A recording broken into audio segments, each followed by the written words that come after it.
NWA 75 coming up on August 26th and 27th in St. Louis. The NWA World Junior Heavyweight Championship will be on the line as Kerry Morton, who's been able to retain that title at least recently through some maybe a little bit nefarious means. He is defending that championship against my guest joining me on the hotline. He had his ring debut at the age of 18. It was for Ring of Honor Wrestling. His name is synonymous with great mat action because of, with his father and now him. It is Colby Corino. Colby, how are you, man? I'm doing great. How are you today, sir? I'm good. Did I get that right? You debuted at the age of 18? Actually, it's a little earlier than that. I consider my debut at the age of 12, but you can find footage of me having matches at the age of 4 with I think me and my dad did a couple of tag matches around that time. Okay. All right. Well, I know that you at the age of 18, you signed with Ring of Honor, who at that time was definitely on the rise as far as a national wrestling company.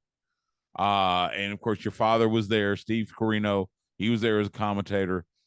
What was that experience like to, get that kind of a signing at such a relatively young age? So I've been watching Ring of Honor since probably I started paying attention when I was 11 years old. And ever since I first went to that first Ring of Honor show with my dad, it was I fell in love with wrestling. That was the type of wrestling that I've always wanted to do, and that was what it drew me in and hooked me. And so from the time I started watching there when I was 11 or 12 to the time I debuted at 18, I was going to almost every show that I could, as middle school and high school schedule would allow. Mm-hmm. And I was doing ring crew and rolling around before the shows with whoever would step in the ring with me. People like Roderick Strong or Chris Hero, Cedric Alexander, so many people that were so nice enough to donate their time to help me out. And so it was always the destination for me. When I was growing up, I didn't want to main event WrestleMania. I wanted to wrestle a Ring of Honor final battle. So being able to be around there and be in that environment, as soon as I turned into an adult, was an amazing experience. I gotta imagine. So what was the biggest lesson you learned from your tenure in ROH? Ooh, I feel like there's a lot of lessons that I learned the whole time, but probably the biggest one that I learned was I guess it was the introduction to a TV style of wrestling, and people I guess wouldn't really assume that because of Ring of Honor. It's typically that indie. It has that it's seen as that big indie promotion, but around that 2011 2012 time, Sinclair Broadcasting bought them and they were turned into a TV company. So I got to kind of see how what separates an indie company from a TV company and how that differs. Yeah. I work with Dustin Rhodes at his Rhodes Wrestling Academy, and I know one of the big things he pushes in his camps is wrestling for TV. So the way, for instance, the way you position yourself in the ring to make sure you catch the hard cam and all that good stuff. I was doing some research. I looked on your social media. You're very active on the independent scene, and it led me to think about when the pandemic hit. It felt like independent scene was going to, be on its last legs, show stopped, all that good stuff. But since independent wrestling returned, I mean, we're in August of 2023. I dare say independent wrestling feels almost stronger than it did prior to the pandemic. Give me your thoughts on what you see on the indie scene in your travels. Oh, 100%. The pandemic was such a hard time for professional wrestlers. We were very lucky in North Carolina, PWF.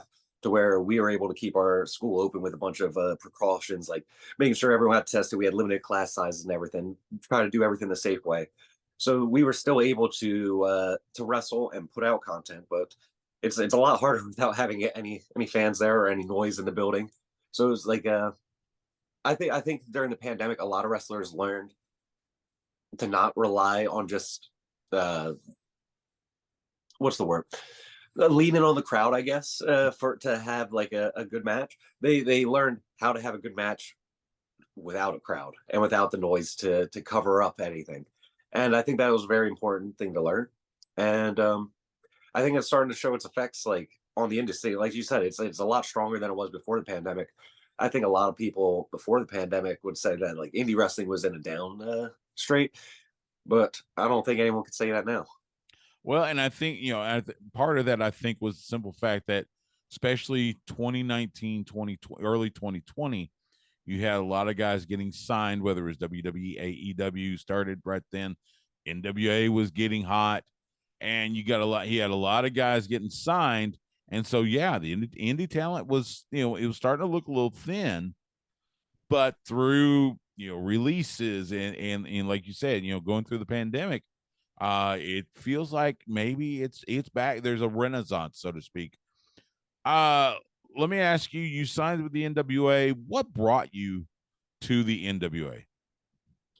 So when I was a kid, my dad had a mantle of all his championships that he won, like the replicas of them, Mhm. the ECW, the AWA, and the NWA. And so like every morning I'd wake up and I would just see that belt, and it always just like, I don't know, it made me feel like that's something that I wanted to have too. And I was just, and when I had the first opportunity to go to the NWA in, I believe I started there in 2019 and wrestled George South, like it felt like that this was my opportunity to kind of like etch my name in the history books, because I feel like winning a championship is like one of those things that like there's been so many wrestlers of the past, but like the title histories are just, they're a who's who of wrestling, and I want to put my name on that who's who list. Yeah, I watched your dad quite a bit. He used to call himself old school, and it was such a pleasure. And I see you, and of course, I see elements of him in you. Obviously, of course, Steve Corino, now a coach with the WWE Performance Center, working in NXT. Uh, let's talk about NWA 75 coming up the end of the month. You're going to challenge Kerry Morton for that NWA World Junior Heavyweight Championship. That championship has a long legacy, and as I mentioned at the top of the interview, Kerry Morton's been using some questionable means, let's just say, to keep that belt around his waist.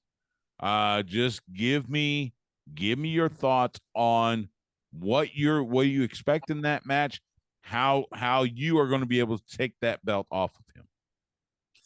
Man, I've known Kerry Morton a long time. I think everyone's just seeing what I've been seeing for years. I've wrestled him so many times, and I think we're 50-50 with the wins right now. So it's I can't take it away from him. He's a talented wrestler. I used to watch him when he was 14 years old, rolling around just like I used to at Ring of Honor. And I'd be remiss to say that he's not talented. He's one of the most talented wrestlers in the NWA. But that doesn't mean I ain't gonna beat the brakes off him at 75 either.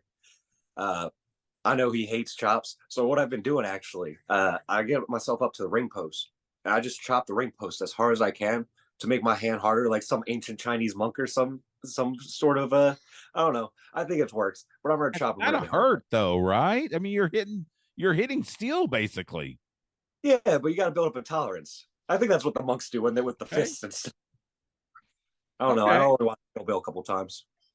I assume it's dawned on you that obviously you're a second generation wrestler, Carrie's a second generation wrestler. Of course, your father, his father, both incredible success in the business.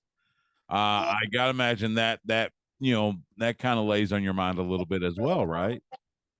Oh, 100%. Like his fam. Oh, sorry. One second. Buddy, yes. Sorry. No I had worries. a little one wander in. That's okay. Okay, come here. Say hi. Hi. Hi. All How are you? All right. At least he said what's his name? That's Orion. That's Orion. Great to meet Orion. All right. But yeah, you were saying about, how that the second generation thing has laid on your mind a little bit. Yes. So there's just I don't know. I just feel like the second generation wrestlers have just this thing where they just get it a little bit differently. And like I see it in people that like I've only been wrestling a couple months and only been training a few months. Like we had Jaron Fulton at NWA Crockett Cup earlier this year. And he's super young in his career, but like you could just tell that there's something else there. And Harry has that in droves. Like not only does he just have that, he's got something else on top of that. But I feel like I got something else on top of that too. I know I don't know. I was trying to try something funny there, but my mind blanked. That's okay. That's I good. know. How about that? Yeah, I get you. Before I let you go, tell everybody how they can find you on social media, merchandise, all that good stuff. Promote yourself real quick. So you can find me on Twitter at Colby Corino. You can find me on Instagram at Colby.Corino because someone stole the at Colby Corino name on Instagram. How dare they? I don't have the TikTok.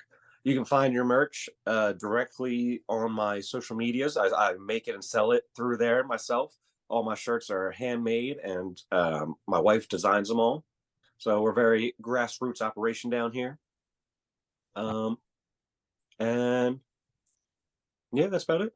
Okay. Watch it 75. That's right. NWA 75 coming up August 26th, 27th at the Chase Park Plaza Hotel in St. Louis. NWATIX.com for tickets. If you can't be there, make sure you catch it on Fight TV. He is Colby Corino. He will be challenging Kerry Morton for that NWA World Junior Heavyweight Championship at NWA 75. Colby, I appreciate the time, man. All the best to you. Good luck at NWA 75. I hope to talk to you again soon. Thank you for having me, Stu.